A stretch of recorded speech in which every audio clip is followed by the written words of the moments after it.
बिस्मिल्लाहिर्रहमानिर्रहीम।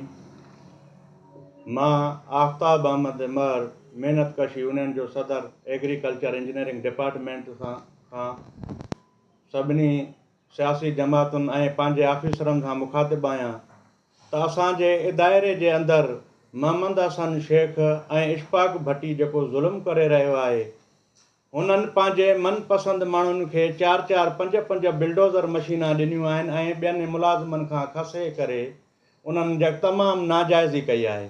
इन ठेकेदारी सिस्टम खे बंदि कयो वञे, ख़ुदा कारण जिन जिन जूं मशीना आहिनि उन्हनि खे वापसि कयूं वञनि ऐं इहो ज़ुल्म केसीं ताईं हलंदो।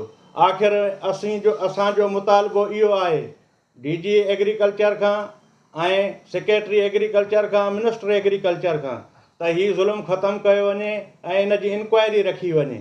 2 ॾींहंनि जे अंदरि जेकॾहिं इहा इंक्वायरी न थी त असां हीउ एहतजाज अॼु प्रेस कॉन्फ्रेंस कई आहे। सहाफ़ियुनि जे मदद सां असां थोराइता आहियूं, सहाफ़ियुनि जा जिन असांजी मदद कई आहे ऐं हिन हक़ जो आवाज़ु उथारियो आहे, असां तमामु थोराइता आहियूं मीडिया जा। उन्हीअ खां बाद में जेको आहे सो 2-2 चार्जूं इशफाक भट्टीअ खे छाजे करे, जीअं त उन खां सीनियर ऑफिसर वेठा आहिनि, हू बि उन जी मदद करे थो पियो ऐं उन सां मुलविस आहे ज़ुल्म करण में। कंहिं महिल कंहिंखां ड्यूटी रिपोर्ट नथो वठे, कंहिं महिल कंहिंखे ऑफिस में अचणु नथो ॾिए।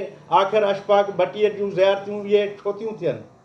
असां पंहिंजे तमामु आला ऑफिसरनि खां मदद घुरूं था पिया त ख़ुदारा असांजे हिन इदारे खे करप्शन खां बचायो वञे। हीअ त नाजाइज़ी आहे।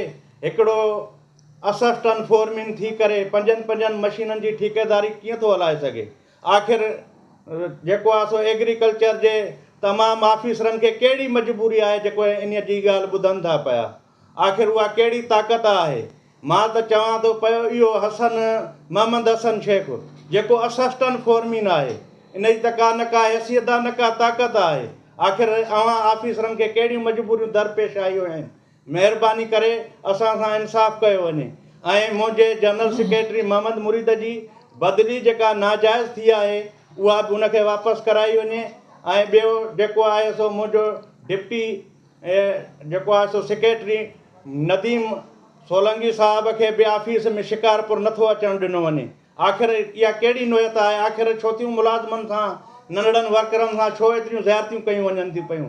ख़ुदारा हीअ असां पुरअमन तरीक़े सां अवां ताईं मैसेज पहुचायो आहे। जेकॾहिं हीअ इंक्वायरी हिन हफ़्ते जे अंदरि न थी त पोइ असां सरापा एहतजाज रहंदासीं। सखर खां वठी शाहबाज़ बिल्डिंग हैदराबाद ताईं असां एहतजाज कंदासीं। वॾी महिरबानी।